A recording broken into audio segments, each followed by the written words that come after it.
Should cryptocurrencies be banned? Governments around the world are wary of cryptocurrencies and are trying to tame them.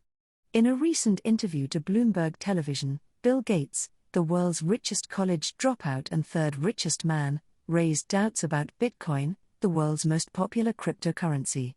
He said, "My general thought would be that if you have less money than Elon, you should probably watch out." The comment was in response to Elon Musk, the boss at electric car maker Tesla, and a big votary of people buying and owning Bitcoin, though, of late, he has said that Bitcoin is overvalued. Bitcoin is a cryptocurrency that has been around since 2009. It was supposedly invented by someone known as Satoshi Nakamoto, but whose real identity or identities, given that it could even be a group of people, is or are not known. Between September 3, 2020, and around noon on February 26, the price of Bitcoin in US dollars has gone up by a whopping 356%, and as I record this, it is quoting at around $46,350 per unit. And, not surprisingly, those investors who rode this wave are a confident lot. They believe that Bitcoin has the capacity to emerge as a parallel money system to the current paper money system run by governments and central banks around the world. It is worth recalling here that Nakamoto invented Bitcoin in the aftermath of the financial crisis that broke out in mid-September 2008. In the carnage that followed, the world economy was ready to get into the Second Great Depression, with economic growth collapsing and even contracting in many countries. The Western central banks printed and flooded the financial system with huge amounts of money.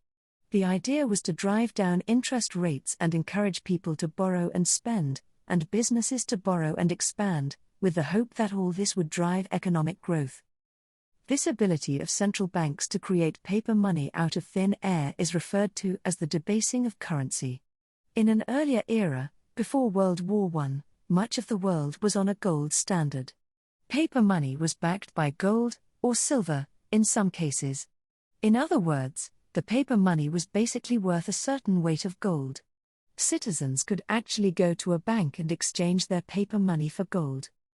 This system limited the ability of governments to print excessive paper money, given that if citizens came to know of it, they could walk into a bank and exchange it for gold.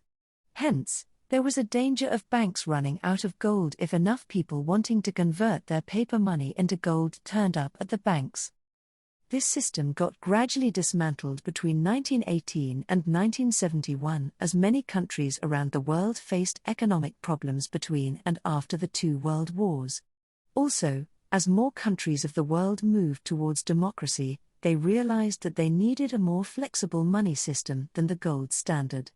This paved the way for the pure paper money system of today, where the money isn't backed by anything other than just trust in the government.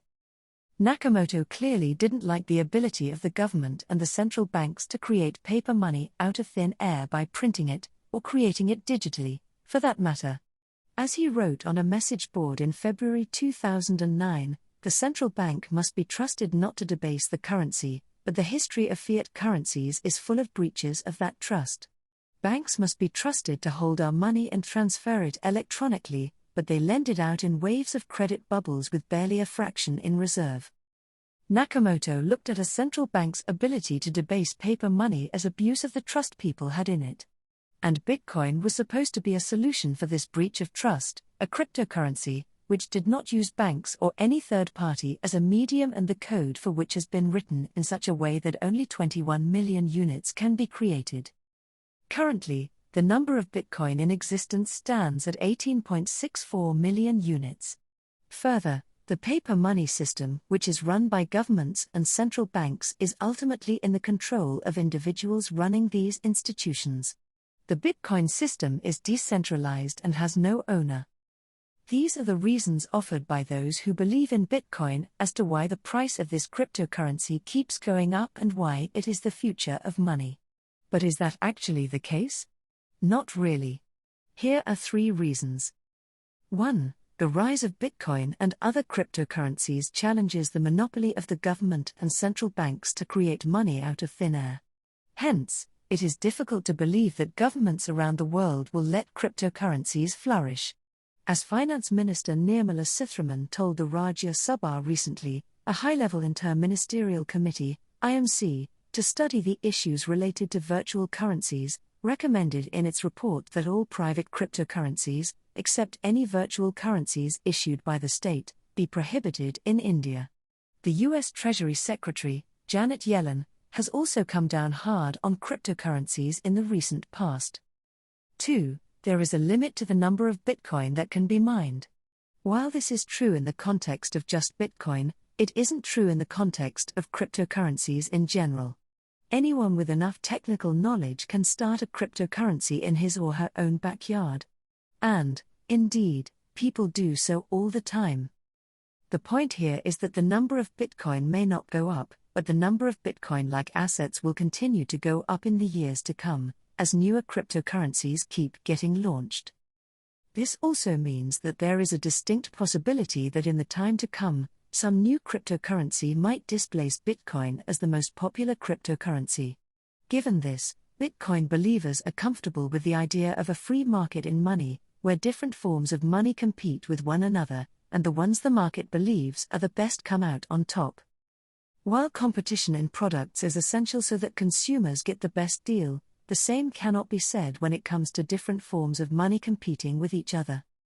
Anyone who has studied the history of money would know that behind the evolution of standardized paper money backed by government lies the fact that there were too many forms of money going around, and this caused needless confusion and built into the system huge costs of doing business. A lot of standardization happened through the centuries and made lives easy for business and for people.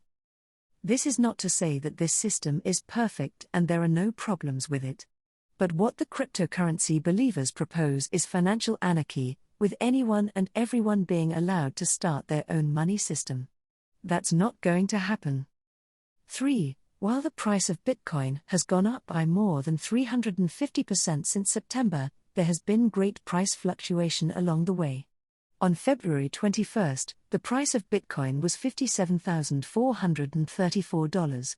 5 days later, on February 26, it was down by nearly a fifth to $46,349.